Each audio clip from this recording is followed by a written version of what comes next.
यत्कृपातमहं वन्दे परमानन्दमाधवम् श्रीमदनुगोपालं वृन्दारं पुरन्दरम् श्रीगोविन्दं प्रपद्योऽहं दीनानुग्रहतारकम् वन्दे मुकुन्दमरविन्दजलायताक्षिम् कुन्देन्दुशङ्खदशनं शिशुगोपवेशम् इन्द्रादिदेवगणवन्दितपादपीठम् वृन्दावनायमहं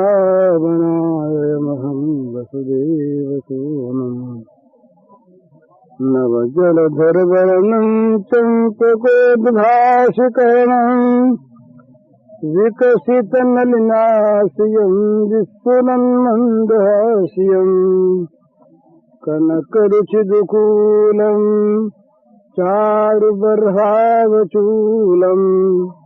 कमपि निखिलसारं नौमि गोपीकुमारम् वंशीविभूषितकरान्नयनीरदाभात् पीताम्बरादनुनबिम्बफलाधरोष्ठात् पूर्णेन्दुसुन्दरमुखादरविन्दनेत्रात् कृष्णात् परं किमपि तत्त्वमहं न जाने ध्यानाभ्यासवशीकृतेन मनसा तन्निर्गुणं निष्क्रियम् ज्योतिकिञ्चन योगिनो यदि परम् पश्यन्ति पश्यन्तु ते अस्माकं तु तदेव लेखनचमत्काराय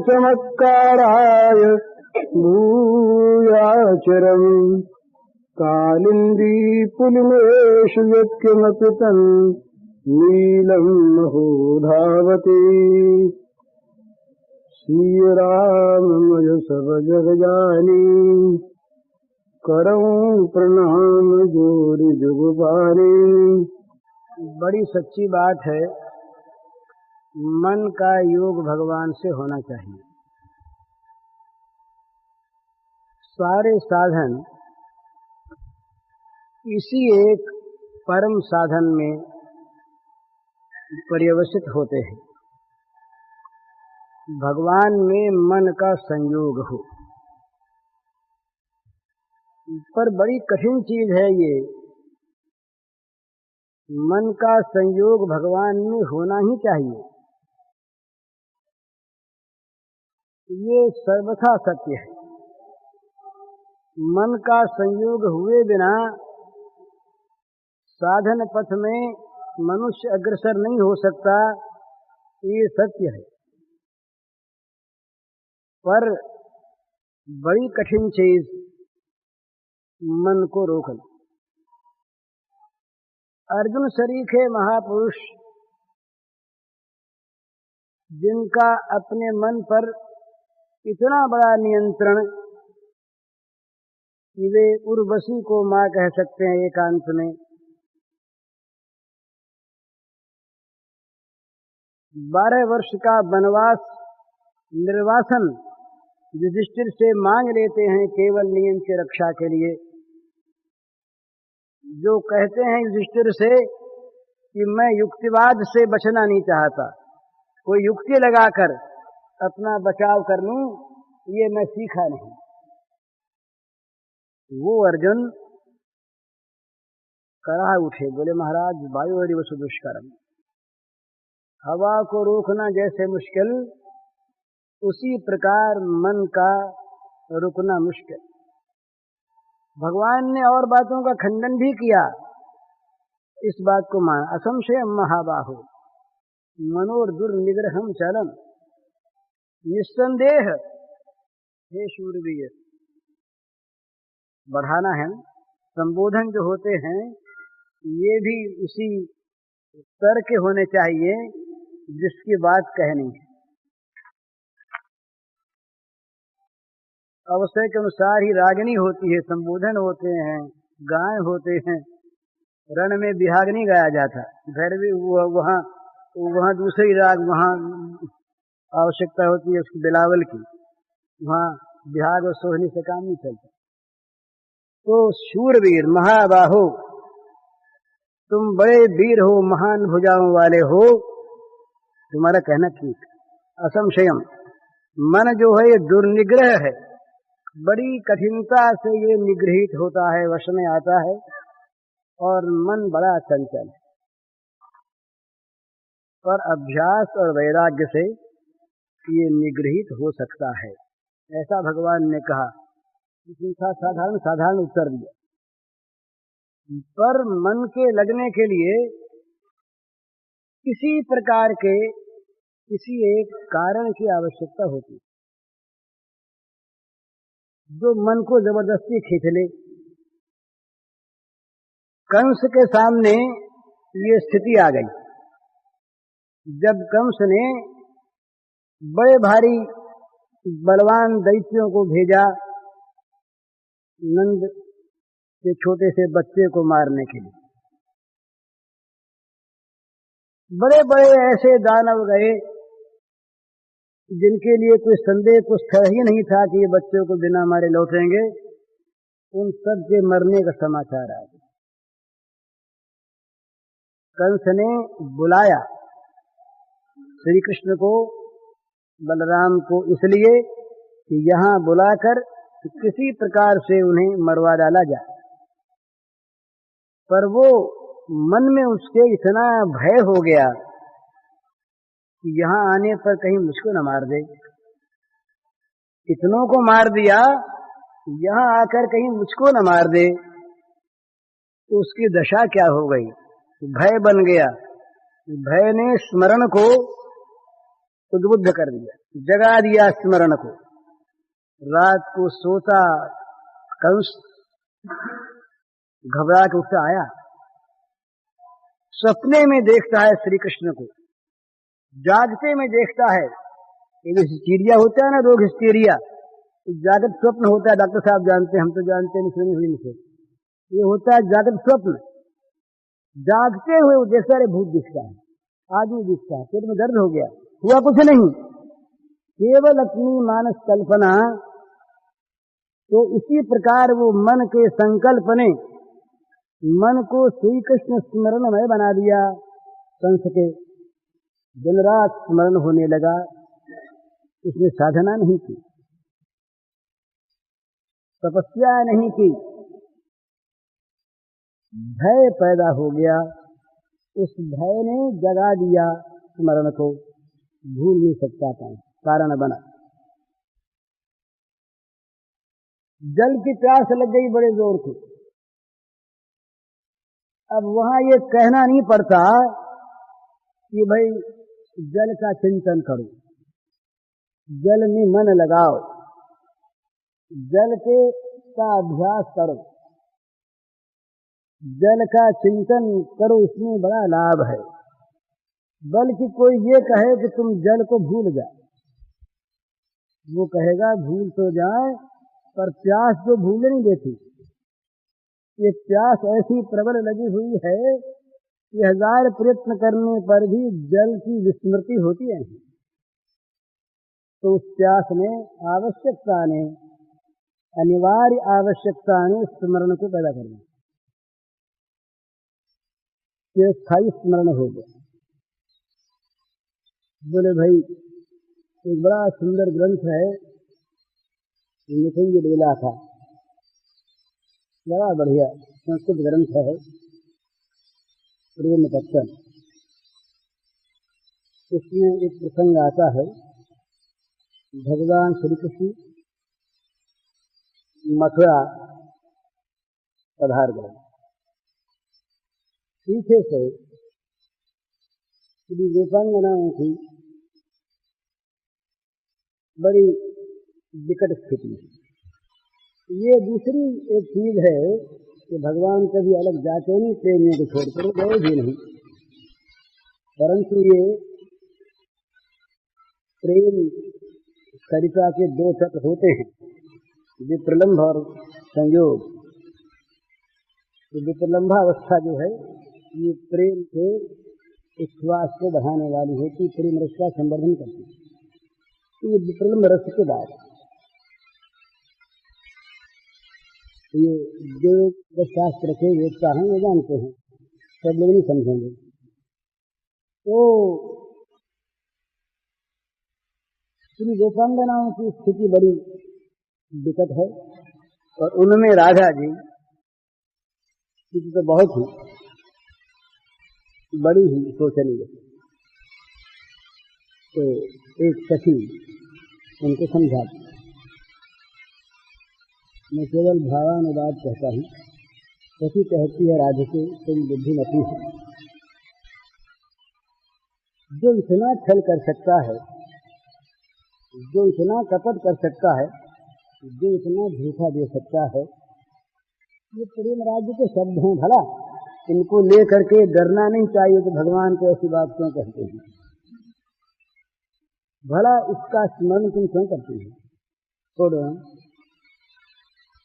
जो कुछ भी तुमको पीड़ा है ये तो उसकी स्मृति की है ना।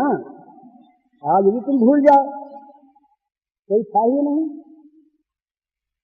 तो तुम अपने घर में हो, राजपुत्री हो, समृद्धशाली तुम्हारा राज्य है, तुम जो चाहो तो कर सकती हो। तुम व्यर्थ में रोकर अपने जीवन को क्यों बिगाड़ रही? समझो। बड़ी युक्तियों से सखी ने समझाया। इसमें राधिका ने उत्तर दिया एक ही, सखी मैं चाहती हूँ भूल जाऊं, मैं याद रखने का अभ्यास नहीं करती और याद रखने की इच्छा नहीं करती, बल्कि मैं ऐसा चाहती हूँ कि ये स्मरण न हो। परंतु मेरा इतना मन उनके अनुराग से भर गया कि दूसरी वस्तु मेरे मन में आती ही नहीं। मैं करूं तो क्या करूं? किसी भी दूसरी वस्तु को मन में लाने के लिए प्रयत्न करने पर भी दूसरी वस्तु विलुप्त हो जाती है मेरे सामने से। मेरे मन की वृत्ति से मेरे मन के सामने दूसरी वस्तु का अस्तित्व नहीं रहता, दूसरी वस्तु की सत्ता मिट जाती है मेरे मन के सामने आते ही। मैं क्या जानबूझ के याद रखती हूँ? ये प्रीति, भय, आवश्यकता और प्रीति, इन तीनों में से कोई एक जाग जाए। भय तामस है, आवश्यकता राजस है और प्रीति सात्विक है साधन काल में। नहीं तो प्रीति गुणातीत है। प्रेम गुणातीत होता है, गुणमय नहीं होता। तो मन लगाने के लिए आवश्यकता है किसी आधार की, बिना आधार के मन नहीं लगता। वो आधार हम लोगों के लिए तो यह है कि भाई मुक्ति मिलेगी, बंधन में है, बंधन का दुख मुक्ति के सुख को सामने लाता है और मुक्ति का सुख भगवान में मन लगाने से, भगवान के स्मरण से होगा, इसलिए स्मरण करते हैं। ये भी एक कारण है। मुक्ति की अगर तीव्र वांछा हो जाए, भगवान शंकराचार्य ने वेदांत सिद्धांत संग्रह में मुमुक्षा के भेद किए हैं, मोक्ष की इच्छा के भेद किए हैं। मोक्ष की इच्छा तीव्रतर तीव्रतम होती है, मध्यतर मध्यतम होती है। तो इसी प्रकार वो जो अगर अत्यंत मंद है, मंदतर मंदतम, मंदतम यदि मोक्ष की इच्छा है, मुमुक्षा है, तो वो उसका मन नहीं लगता। ये नहीं लगता कि भाई 100 चीज घर में है, वो भी आ जाए। घर में बाजा भी है, घर में जूते भी रखे हैं, घर में अलमारी भी है, तो घर में भगवान भी रहे, क्या हर्ज है? एक चीज अच्छी चीज है, तो बढ़िया चीज वो भी घर में रहे, शोभा बढ़ाएगी घर की। और ना हुई तो कोई बात है नहीं, कोई काम को अपना अटका है ही नहीं। न सही ये मंद मंद मंद का इच्छा का रूप बताया जिसके जिसके न आने पर किसी प्रकार की हानि की कल्पना नहीं होती, मिल जाने पर शोभा बढ़ने की कल्पना होती है। इस प्रकार की इच्छा मंद इच्छा है। तो इस मुमुक्षा में भी भेद है। तो मन का आधार होना चाहिए, जिस आधार को लेकर के मन लगे। तो ये अच्छे संग से, सत्संग से, भक्तों के, प्रेमियों के, ज्ञानियों के, योगियों के, महात्माओं के संग से, स्वाध्याय से आधार मिलता है। भगवान को क्यों भजें? भगवान को भजने से क्या होगा? बिना आधार के भजन नहीं है। कोई न कोई ऐसा प्रबल कारण होना चाहिए जिसके लिए मन का उधर आकर्षण हो, और आकर्षण बढ़ते बढ़ते इस प्रकार बढ़े कि दूसरे सारे आकर्षण इस एक के अंदर विलुप्त हो जाए।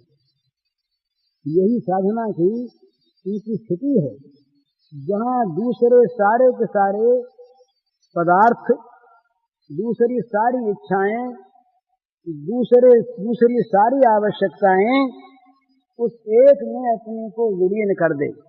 जो आवश्यकता सारी आवश्यकताओं को खा जाए, आत्मसात कर ले। इस प्रकार की इच्छा जागृत हो जाए तो भगवान के मिलने में विलंब नहीं होगा। तत्काल फिर स्मरण तो महाराज अपने आप होता है। तो स्मरण कैसे हो? स्मरण क्यों हो? तो या तो भय से हो, या आवश्यकता से हो, या प्रीति से हो, जिसमें मन को कुछ प्रसन्नता मिले। मन चाहता है आनंद, स्वाभाविक। तो भगवान ने बड़ी सुंदर बातें कही हैं शास्त्रों में, ऋषियों ने, कि भाई भगवान की लीला कथा बड़ी सुंदर, ये आधार बड़ा अच्छा, इसमें मन लगता है। इसलिए प्राचीन काल में एक नियम था, भला ये नियम बड़ा सुंदर था। कथाएं होती थी हर जगह, गुरु शिष्य के समुदाय का उपदेश नहीं होता था हर जगह। कथाओं में 87,000 श्रोता इकट्ठे होते थे, हरि कथा। पर जहां किसी साधन का उपदेश है, मार्ग का निर्देश है, वहां अधिकारी शिष्य के सामने अधिकारी गुरु के। 101 साल तक इंद्र को ब्रह्मचर्य का पालन करना पड़ा, तब ब्रह्मा ने ज्ञानोपदेश दिया। इंद्र आए, महाराज बोध चाहिए, ज्ञान चाहिए। बोले पात्र हो, परीक्षा करो गुरुदेव। परीक्षा 32 वर्ष ब्रह्मचर्य का पालन करते, कथा उपनिषद की है। 32 साल तक ब्रह्मचारी बन के इंद्र रहे। भला जो स्वर्ग के भोगों में रचे पथे, तो जब तीव्र इच्छा जागृत हुई तो भोग रह गए एक तरफ। 32 साल पूरे हुए, फिर आए, देखा अभी अधिकारी नहीं, बोले फिर 32 साल बैठे, फिर 32 साल बैठे। तीसरी बार आए, बोले अब महाराज उपदेश, बोले अभी अधिकारी नहीं मालूम होते, फिर 32 साल बैठे, फिर 32 साल बैठे, 96 वर्ष। चौथी बार आए, बोले महाराज अब कुछ कसर मालूम होती है, 5 वर्ष और बैठे। 101 वर्ष ब्रह्मचर्य का पालन इंद्र कर लेते हैं, तब इंद्र को ब्रह्म का उपदेश होता है। उपदेश होते ग्रहण हो जाता है, पात्र हो गया ना, ग्रहण करने योग्य पात्र बन गया, ग्रहण कर लिया। चल्लू में पानी भरते रहिए, नीचे बहता रहेगा, टिकेगा थोड़े ही। इसके लिए ठोस पात्र चाहिए। एक शिष्य गए गुरु के पास, वो देखते थे किसमें क्या दोष है। डॉक्टर देखता है ना, निदान करता है कि भाई इसके क्या रोग है, उस सब तरह की परीक्षा करके निदान करता है क्या रोग है, उसको दवा सोचता है। तो एक सज्जन गए गुरु के पास, गुरु ने देख लिया कि ये चीज है। हाँ भाई उनको गुस्सा है, भाई पापा मालूम होता बोले यहाँ जाता था। तो बोले अच्छा साल भर तक गुस्से पर विजय प्राप्त कर, क्रोध पर विजय प्राप्त करके साल भर के बाद आए और नहा के आना। साल भर के बाद वो नहा करके आए। गुरु जी ने महरानी से कह दिया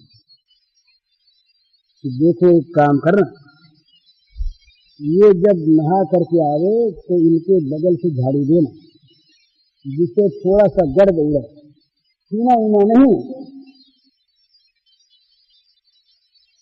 अब ये नहा करके तैयार होकर के उपदेश प्राप्त करने के लिए गुरु के समीप आने लगे।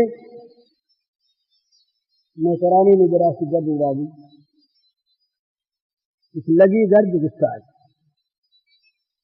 मारने दौड़े, वो भाग गए।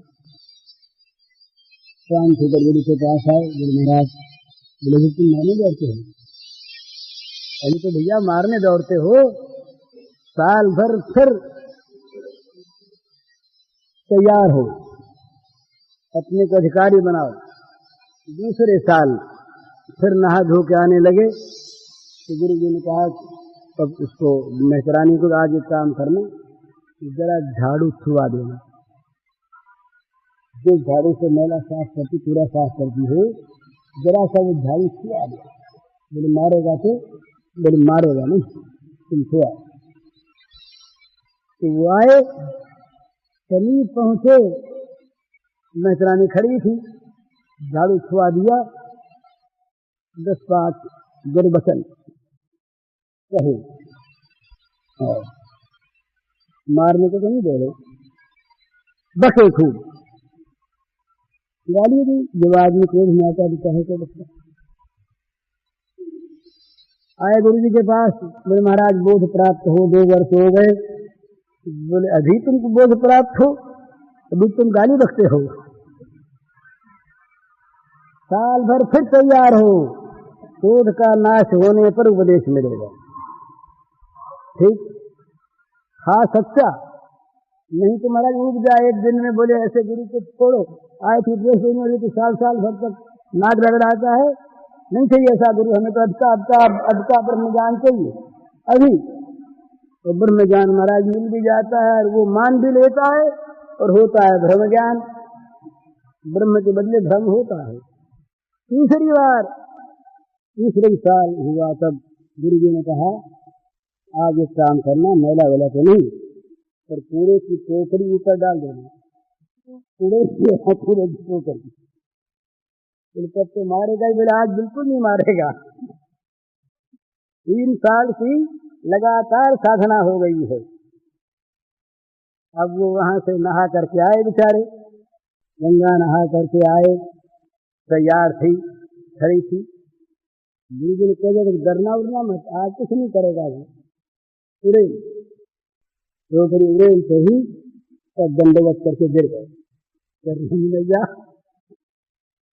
वही तो मेरी गुरु है, 3 साल तक तेरे परीक्षा करके मुझको इस योग्य बनाया, मैं तेरा कर्तव्य हूँ, तुझे ही तेरा माँ मिठाई गदगद हो गई। फिर नहाने गए, नहा करके आए, गुरु जी ने कहा तुम योग्य हो गए, आज तुम अधिकारी हुए, आज तुमको ज्ञान दिया गया। तो ये साधन का उपदेश होता था अधिकारी को और कथा होती थी सब। चौराहे पर बैठ गए पंडित जी महाराज, कथाकार भगवान की लीला कथा गा रहे हैं, इसमें आपत्ति नहीं, पर कोई उपनिषद का ज्ञान सत्र हो तो वहां अधिकारी चाहिए।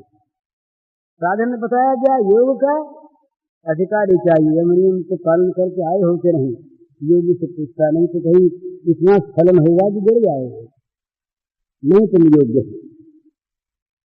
और भक्ति का साधन भी मामूली नहीं है, जहाँ प्रेम रूपा भक्ति है वहाँ तो महाराज इतनी कई परीक्षा है कि जिसका कोई ठिकाना नहीं। वहाँ तो अपने यहाँ ये प्रेम उसको मिलता है जो अपने मोक्ष सहित सर्वस्व को जलाकर उसके खाक पर नाच सकता है, उसे प्रेम मिलता है, प्रेम नहीं मिलता है ऐसे।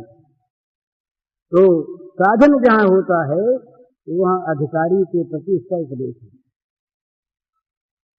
तो मेरे कहने का मतलब ये था अभी इस प्रसंग में कि मन के लगने के लिए कोई आधार चाहिए, और वो आधार दीप दृष्ट होता है। हमारे यहाँ कान फूकने वाले गुरु के नहीं, पर मार्गदर्शक गुरु के बड़ी आवश्यक। गुरु के बिना काम नहीं होता। गुरु वो जिस चीज को जानता है और बता सकता है और ले जा सकता है, वो गुरु। मैंने जिस चीज का जो एक्सपर्ट है, अनुभवी है, जिसने अध्ययन किया है, उस चीज को प्राप्त ही तो बताएगा ना। केवल पोथी पढ़ने वाला कैसे बताएगा? इसके साथ साथ उसका प्रैक्टिकल ज्ञान होना चाहिए, तब बताएगा। तो योग्य गुरु से तो गुरु न मिले तो बड़ी सीधी चीज है। आधार के लिए भगवान से प्रार्थना, और इन आधारों में सबसे बड़ा आधार एक हमारे वैष्णव ने माना है, बड़ा सुंदर, और उन्होंने तो नहीं माना, उनको तो अच्छा लगता है। भगवान के साथ कुछ संबंध जोड़ लो, भगवान को माँ बना ले, बाप बना ले, भाई बना ले, बेटा बना ले, मालिक बना ले, नौकर बना ले, पति बना ले, पत्नी बना ले, कुछ भी बना ले, उनके साथ अपने मन से एक संबंध जोड़ ले। हमारे यहाँ एक पुरानी, मैं जब बम्बई रहता था, उनके साथ जानते होंगे भैया, वो एक घासीराम दालमिया, घासीराम दालमिया, जिस मकान में मैं रहता इसलिए वो रहता, उनकी स्त्री का देहांत हो गया। उनके यहाँ एक गोपाल जी की प्रतिमा, तो वो उनको गोपालिया कहता है। गोपालिया बच्चा, छोटा बच्चा है तो गोपालिया। तो वो थानसवाड़ी में हम रहते, नीचे मकान में रहता, और वो दलाई वगैरह किया करता। तो दिन में 4-5 बजे आता, संभालने से, कभी पानी खिलाना है, कभी देखना है, तो कभी कुछ। तो मैंने पूछा कि बार बार भाग क्यों आते हैं?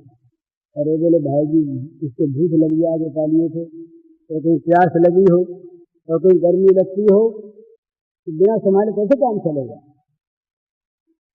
अब वो बड़े आदमी समझ सकते हैं कि भला भगवान को क्या भूख लगेगी, भगवान क्या खाएंगे, भगवान ये तो सब मंद अधिकारियों की बातें हैं, और ये मीठी बातें मीठी नहीं, यही तो जादू है जो निष्काम में कामना पैदा कर देता है, जो आत्मकाम को कामी बना देता है, जो नित्य तृप्त को तृप्त बना देता है। ये प्रेम, यही तो चीज है। स्नान का भगवान ने पत्रम पुष्पम फलम सोयम यो मे भक्त्या प्रयच्छति तदहम भक्ति प्रहतम स्नान प्रियतात्मन स्नान का खाता हूँ। इसका ठीक ठीक यही श्लोक भागवत में सुदामा के प्रसंग में भगवान ने श्री मुख्य का इन्हीं ये कीड़ों के दाने, ये जिस प्रेम से छने हुए हैं, ये तो सारे विश्व को तृप्त करने के लिए पर्याप्त है। तुम मेरी बात कहते, दीन करके पड़े हुए वहां पर फर्श पर खड़े खड़े मिट्टी चबा गए महाराज। तो क्या थी? प्रेम, प्रेम से दी हुई चीज। तो वो कैसे देखा लिया, दिन में 4-5 बार आते, कभी भोग लगाते, कभी पानी पिलाते, कभी हवा करते। इसके बाद वृंदावन आ गए। वृंदावन में एक महात्मा थे राम प्रसाद जी, चिरावा कहीं थे उनके, उनका नाम फिर हो गया था राधिका दास जी। संस्कृत के बहुत बड़े पंडित रहे, कवि भी रहे, संस्कृत के भी और हिंदी के भी, और वृंदावन के बड़े रसिक थे। तो उनके पास वो बहुत मानते हैं उनको, राधिका दास जी घासी राम को बहुत मानते। एक दिन बोले, एक तो गोपालिया रोज कहता है, अब हमारे साथ ठीक है, रोज कहता है हमारे साथ है, चलो। तो राधिका दास जी कहते क्या जल्दी है, यही खेलो उसके साथ। ये कहता है, रोज रोज कहता है, रोज कहता है, जब भोग लगाते तब कहता है चल साथ मेरे, अब चल साथ मेरे। तो राधिका दास एक दिन कह दिया, बोले जब इसकी साथ उठाओ, बिल्कुल। सवेरे जमुना जी नहाने गए, वहाँ एक पत्थर पर, एक पत्थर के नीचे कागज लिखा मिला कि गोपालिया के साथ जा रहा हूँ। अब वो कहाँ गए क्या गए हम नहीं जानते, हमारा विश्वास कहता है कि गोपालिया के साथ गए। क्योंकि एक चीज बड़ी सुंदर चीज है, एक जगत असत है और भगवान सत है। जो है उसका कभी अभाव नहीं होता। किसी देश में, किसी काल में, किसी समय, किसी के लिए जो है उसका अभाव नहीं होता, और जो नहीं है उसकी सत्ता नहीं होती। ना सतो विद्यते भावो, ना भावो विद्यते सतः। असत का कभी होना पना नहीं और सत का कभी न होना पना नहीं। आज हम भगवान को छोटा सा बच्चा मानकर और इसकी लीला देख रहे हैं, मन से ही देखते हैं। मैं जो ध्यान बताया करता हूँ लोगों को, मुझे सही लगता है, तो ध्यान तुम लगाओ। तुमको बढ़िया बात बताऊं, घर में बच्चों को देखते हो ना, बच्चे खेलते हैं, बच्चे खाते हैं, बच्चे रोते हैं, बच्चे जिद करते हैं, बच्चे अड़ जाते हैं, ये तो देखी हुई चीज है ना। वो यहाँ पर शिक्षकों का भेद नहीं करना है, देखी हुई चीज है। तुम एक काम करो, आंख मूंद करके इन बच्चों के खेलों को भगवान से जोड़ करके ध्यान किया। अब किसी से खेल रहे हैं, अब श्याम सुंदर खा रहे हैं, अब मैया की गोद में मचल रहे हैं, अब सखाओं के साथ जा रहे हैं गाय चराने के लिए, बछड़ों के पीछे पीछे नाच रहे हैं, मेंढकों के साथ फुदक रहे हैं, मोरों के साथ बोल रहे हैं। नमाज जो मन में आवे, जो तुम्हारे मन में, पर करो कृष्ण को याद, भगवान को, तो क्या होगा। सिद्धांत के बाद भगवान सत्य है और भगवान सर्वभवन समर्थ है। जो चाहे उस रूप में वो प्रकट हो सकते हैं और जहां चाहे वहां प्रकट हो सकते हैं, क्योंकि हैं। तो यदि हम इस रूप में भगवान का चिंतन करेंगे तो भैया सचमुच न मानने वाले विश्वासी न माने, उसी रूप में भगवान ठीक भगवान लीला दिखाने लगे। तो ये बड़ा सुंदर आधार है। भगवान के साथ कोई संबंध जोड़कर बच्चे ही मान, बच्चा खेलने लगेंगे, सचमुच खेलने लगेंगे आकर के गोद में, और सचमुच वो इसी प्रकार से बर्ताव करेंगे। मैया यशोदा मैया के सामने।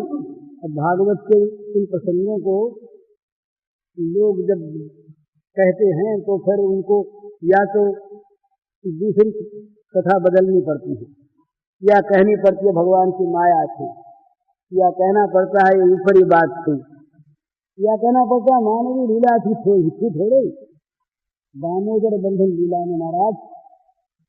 ऐसी बढ़िया वो कथा है। पहले दुग्ध काम होता, दूध की कामना ऐसी जागती है कि मैया की मथानी पकड़कर चढ़ जाते हैं गोद पर, रोक लेते हैं मथती हुई मैया को, तो कहते हैं दूध पिलाना पड़ेगा, नहीं मानूंगा मैं, इतनी भूख लगती, इतनी कामना होती दूध की। कन्या काम वहाँ भगवान के लिए नाम दिया गया। जब मैया उठाए के नीचे रख देती है श्याम सुंदर को और जाती है दूध देखने, तो संजात क्रोध उत्पन्न होता है और क्रोध के मारे अपने होश काटने लगते। मेरे नाट्य था, नाट्य तो अकेले में नहीं, थोड़ा ही होता है नाट्य। वहां मैया तो देख नहीं रही थी, तो क्या गुस्सा आया उनको? गुस्सा भी नहीं आ सकता। तो ये क्या था? ये भगवान की प्रेम वश्यता थी, माया नहीं, प्रेम वश्यता। क्रोध आया, जब मैया को आके देखा तो भगे, छिप गए जाकर के मक्खन की कोठरी में, नवनीत भंडार में। भय हुआ, भय के बाद फिर क्या हुआ? भय और बढ़ा। मैया जब छड़ी लेके आई तो लगे कांपने दौड़े, पलायन हुआ। भय के बाद पलायन हुआ। पलायन के बाद मैया ने कहा कि पकड़ूंगी जरूर, बड़ा शरारती हो गया।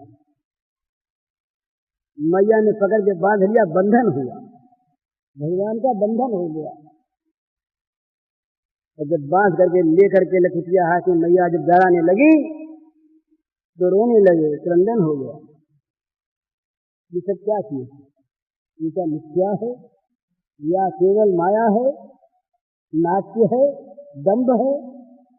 कुछ नहीं, ये भगवान का सत्य स्वरूप इस रूप में प्रकट है, यहाँ इस रूप में लीलायित है। तो उनके साथ संबंध जोड़ लो आप किसी प्रकार का, फिर मन न लगे ये हो नहीं सकता। मन को तो वो इनका नाम महाराज, इनके नाम का तो खींचने वाला कृष्णकार यही होता है, जो बरबस खींच ले, एक बार इसके ताक ले तो बरबस खींच ले महाराज। इस प्रकार का जो आकर्षक इसका रूप है कि जिसने देखा खींच ले। ऋषि मुनियों ने बड़े बड़े भीष्म, ये महाभारत में आया, भीष्म, द्रोण,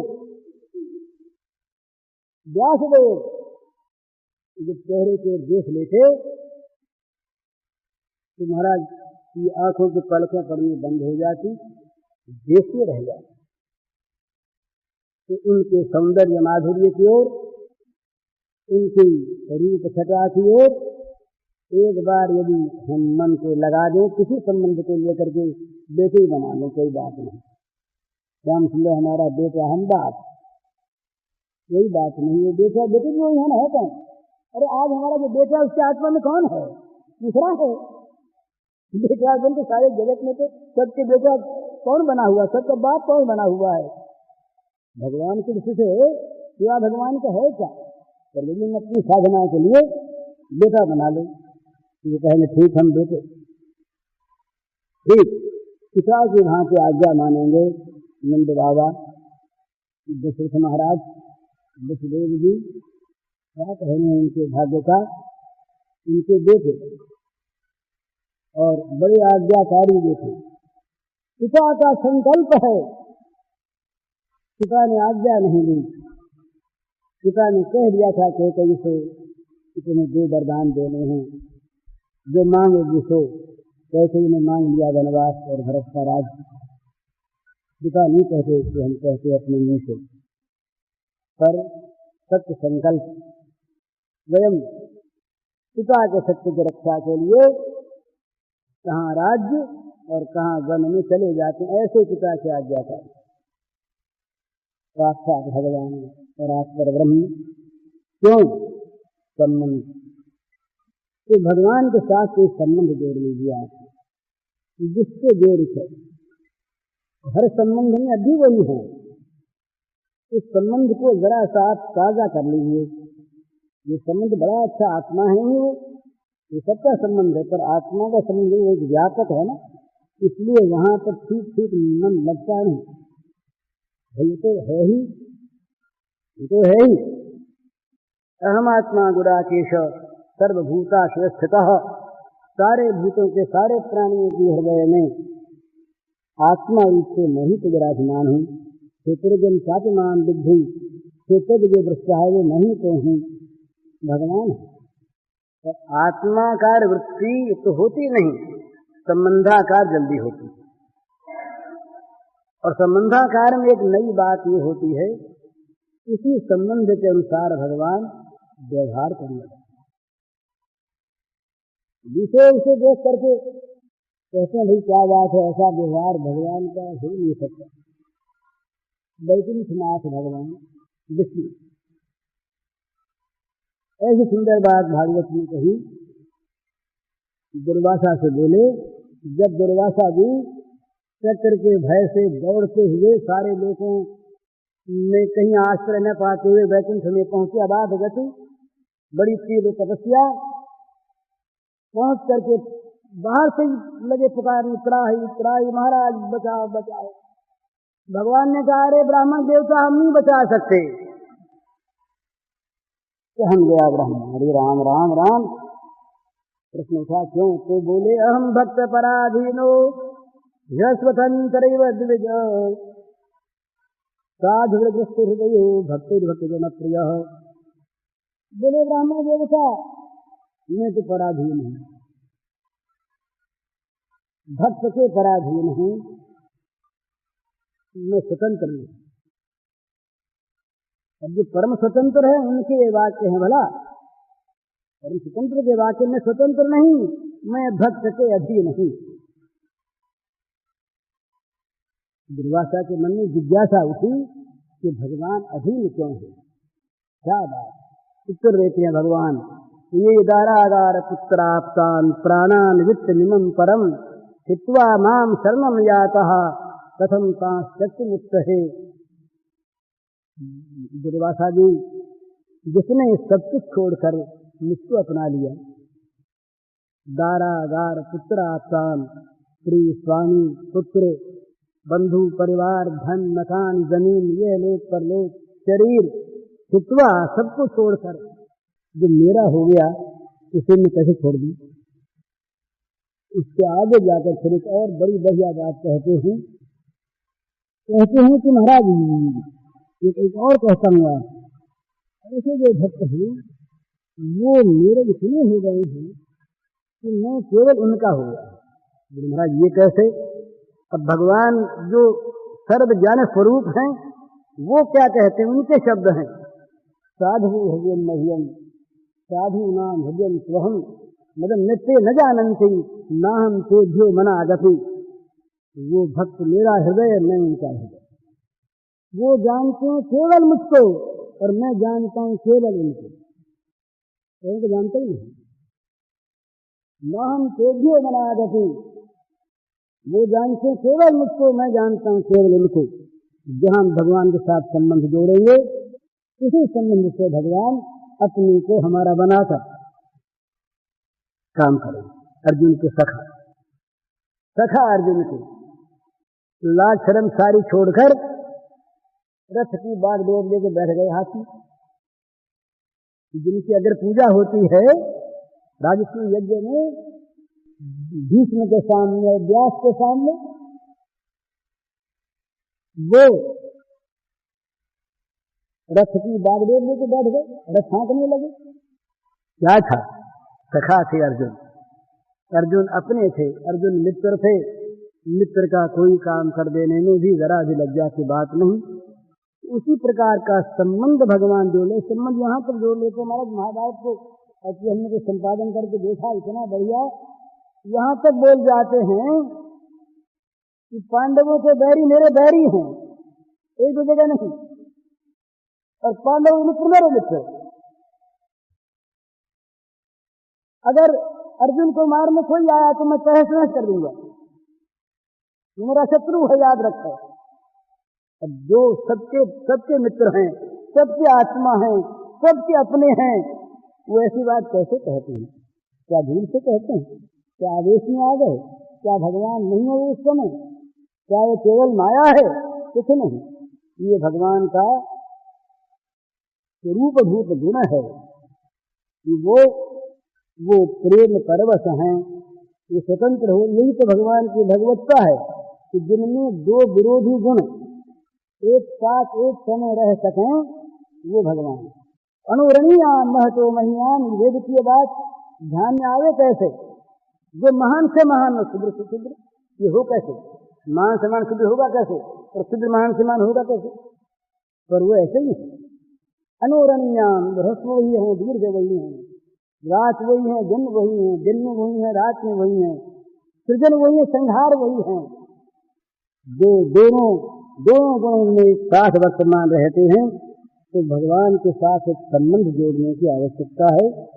ये संबंध जोड़ने कौन कैसा जोड़े, ये बताने की आवश्यकता नहीं। अपने मन से आत्मा बोल के जोड़े, ब्रह्म बोल के जोड़े, मित्र बोल के जोड़े, पुत्र बोल के जोड़े, पति बोल के जोड़े, किसी प्रकार से भी भगवान के साथ संबंध जोड़े जो मन के लगने का एक आधार हो जाए। तो संबंध नहीं होता है प्रीति का। ये मैं तीसरी बात पर बोल रहा था, आवश्यकता की बात कर भी नहीं और भय के तामसिक। प्रीति के, प्रेम के अलग अलग उसके स्वरूप होते हैं। जो प्रीति बड़ों के प्रति होती है उसे हम भक्ति कहते हैं। जो प्रीति छोटों के प्रति होती है उसको हम वात्सल्य कहते हैं, स्नेह कहते हैं। जो प्रीति मित्रों में होती है उसे हम सख्य कहते हैं। जो प्रीति आपस के संबंध को लेकर ये भाई भाई में होती है उसे बंधुत्व कहते हैं। स्त्री और पुरुष की प्रीति को हम प्रेम कहते हैं। भिन्न भिन्न नाम हैं। आत्मा की प्रीति को हम आत्मस्वरूप कहते हैं। ये भिन्न भिन्न नाम हैं और ये प्रीति सारी आत्मा में ही होती है, अन्यत्र होती नहीं। उपनिषद में प्रीति शब्द आया है, प्रेम शब्द आया है, प्रिय आया है, काम शब्द आया है। तो इनका अर्थ यही है कि प्रीति में किसी भाव से भी हम उनमें आसक्त हो जाएं, अपनी अपनी प्रीति इसमें जोड़ दें, बेटे में आ सकती है। उसके बाद बेटा भगवान को माने, भगवान में आसक्ति हो जाए। बेटा बोल के भगवान में आसक्ति हो, मित्र बोल के भगवान में आसक्ति हो। आसक्ति जब भगवान में होती तो उसका नाम होता है वास्तविक प्रेम, और भोग में होती है तो उसका नाम होता है राग, आसक्ति। ये फंसाने वाली होती है तो वो सारे बंधनों को काटने वाली होती है। भगवान की आसक्ति जगत की सारी आसक्ति के बंधन को काट देगी। तो उनमें आसक्ति हो, उनमें हमारा अनुराग हो, इसलिए किसी भाव से उन्हें हमें प्रीति करना है। तो प्रीति में संबंध जोड़ लेना है, बिना संबंध के प्रीति टिकती नहीं। कैसे प्रीति करें, गुण को देखना नहीं। ये एक बड़ी सुंदर चीज है, प्रीति में गुण नहीं देखा जाता। जो प्रीति गुणजनित होती है वो गुण में प्रीति होती, व्यक्ति में नहीं होती। ये बड़ा रहस्य है प्रेम का। रहस्य जो है, प्रेम में गुण की कोई महत्ता नहीं है। प्रेम में तो हृदय के भाव की महत्ता है, गुण की महत्ता नहीं। गुण देख कर जो प्रीति, तो आज गुण दिखे तब तो प्रेम, वो गुण न दिखा तो प्रेम नहीं। तो वो गुण से प्रेम है, गुण में आसक्ति है, इसमें आसक्ति नहीं। वो चाहे कोई हो, जैसे अपने यहाँ कहते हैं कि पतिव्रता का पति कैसा भी हो वो पति है, दूसरा कोई है ही नहीं इसके लिए। इसी प्रकार प्रीति में, प्रेम में गुण की अपेक्षा है और कामना की अपेक्षा नहीं। जहाँ कामना होती वहाँ प्रीति नहीं होती। वहाँ तो पद पद पर कामना का संकल्प आता है कि ये काम इससे पूरा होगा कि नहीं होगा तो और किसी को देखे। कामना किसी एक पर टिकने नहीं देती। कामना तो चाहती है उस वस्तु को ना, किसी साधन पर भी कामना नहीं टिकने देगी अगर वो लंबा हो जाएगा तो प्रीति ये संबंध को लेकर के होती है। तो हमारी भगवान से प्रीति हम किसी प्रकार जोड़ लें तो अपने आप याद आएगा भगवान। भगवान याद आएगा। प्रीति से प्रीति जहाँ होती है उसकी विस्मृति नहीं है। और विस्मृति, फिर वो स्मृति कैसे होनी चाहिए? स्मृति का स्वरूप बताते हैं। स्मृति होनी चाहिए ऐसी कि जैसे श्वास आता है, श्वास अनायास आता है, श्वास लेने में कठिनता नहीं, श्वास लेने में परिश्रम नहीं, श्वास लेने में अभ्यास नहीं। श्वास जीवन है। श्वास न आवे तो व्याकुलता आ जाए, श्वास आवे तो स्वाभाविक चीज है, जीवन है। श्वास के बिना जी नहीं सकते। तो ये स्मरण का रूप बताया नारद जी ने, तब विस्मरण परम व्याकुलता। स्मरण का ये रूप, एक क्षण भर के लिए भी अगर भगवान को भूल गए तो भूलने के समय में परम व्याकुलता हो जाए। जैसे मछली को जल से निकाल लिया, जैसे हमारा दम घुट गया। कहीं श्वास की नली में कुछ फंस जाए, श्वास रुक रुक के आने लगे तो कितनी तकलीफ होती है। तो श्वास की भांति स्मरण में प्रयास तो हो नहीं, मेहनत हो नहीं, कठिनता की प्रतीति हो नहीं, अभ्यास करना पड़े नहीं, जीवन रूप में श्वास हो, स्मरण हो, और न आने पर श्वास रुक जाने की भांति व्याकुलता हो। ये स्मरण का स्वरूप नारद जी ने बताया कि जब प्रेम खिल उठता है तो ये बड़ी ऊंची बात है। इसके लिए उदाहरण दिया नारद जी ने। यथा ये सूत्र है, यथा व्रज गोपिका नाम, जैसे व्रज की गोपियों का था, ये सूत्र है नारद जी का। तो स्मरण का ये स्वरूप, ये स्मरण कब होगा? जब प्रीति युक्त होगा, कामना युक्त स्मरण नहीं होगा पूरा। आवश्यकता कामना युक्त है, जल मिल गया, इसके बाद जल की स्मृति नहीं। भय का स्मरण भय युक्त है, भय नहीं रहा तो स्मरण नहीं। पर प्रीति का स्मरण प्रेमास्पद के मिलने पर भी नहीं जाता। ये वहां पर विशेषता है। भगवत प्रेम में भगवान के मिलने पर भी भगवान का स्मरण नहीं छूटता। तो ये जो प्रीति की स्मृति है, ये नित्य स्मृति होती है, अखंड स्मृति होती है, अबाध स्मृति होती है।